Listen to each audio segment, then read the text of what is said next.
Apakah Nabi Muhammad SAW tidak tahu bahwa alam semesta ini luas sehingga dia mengatakan sebagaimana yang engkau lihat sejazirah Arab, di mana dia berpijak, di mana pandangannya paling radius 3 km dia bisa melihat. Tapi setelah 4 km ke sana, apakah Rasulullah Muhammad SAW tahu bahwa di sana ternyata benar-benar tidak ada tiang? Kalau bukan wahyu dari langit ini. Khalaqas samawati bighairi amadin tarawunaha. Padahal pada masa itu belum ada teropong, tapi Rasulullah mengatakan langit ditinggikan oleh Allah tanpa tiang. Sementara di dalam kitabnya orang Yahudi, Ayub 9 misalnya, yang menggeserkan bumi dari tempatnya sehingga tiang bumi bergoyang-goyang. Tiang bumi bergoyang-goyang. Apa benar? Siapa yang pernah melihat ada tiang langit? Ataukah mungkin ada tak pernah tiang langit sampai dia jatuh? Atau seperti apa?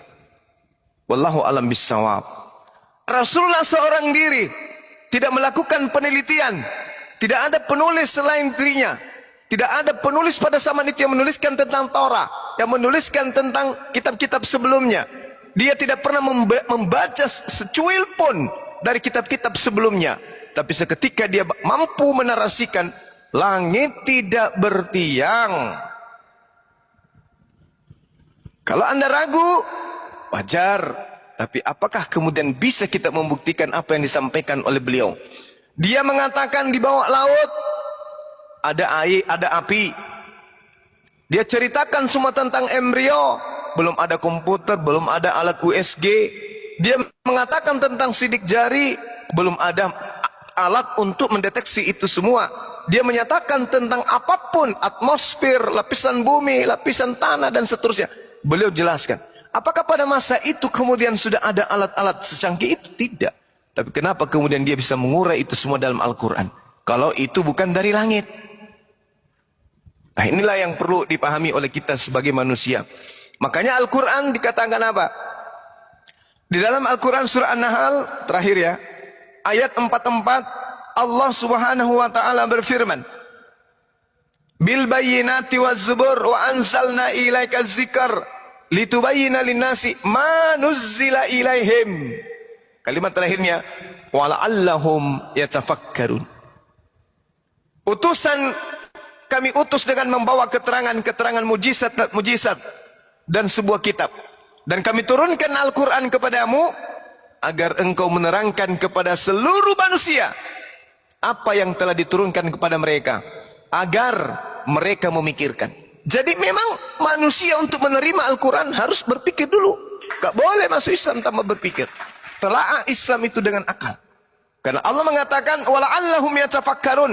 Aku turunkan Al-Quran untuk seluruh umat manusia agar engkau menjelaskan apa yang harus mereka lakukan, agar mereka berpikir. Ini diperintahkan untuk berpikir. Wala'allahum yatafakkarun, agar mereka memikirkan.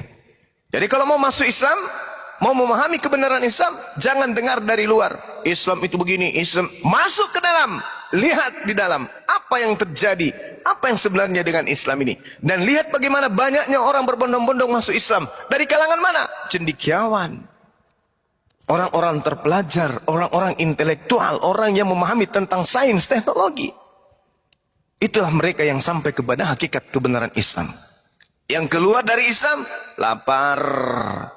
Karena ekonomi, karena ketululan, tidak memahami Al-Quran, karena ketertinggalan pengetahuan, tertinggal imteknya tertinggal semuanya, karena faktor di bawah pusat, karena faktor pas di atas pusat, perut dan di bawah pusat yang membuat mereka murtad. Tapi yang masuk ke Islam, orang kaya, berpendidikan, intelektual, ekonominya mapan, kepengetahuannya tinggi, masuk ke Islam. Kenapa? Karena di Al-Quran dikatakan wala'allahum yatafakkarun.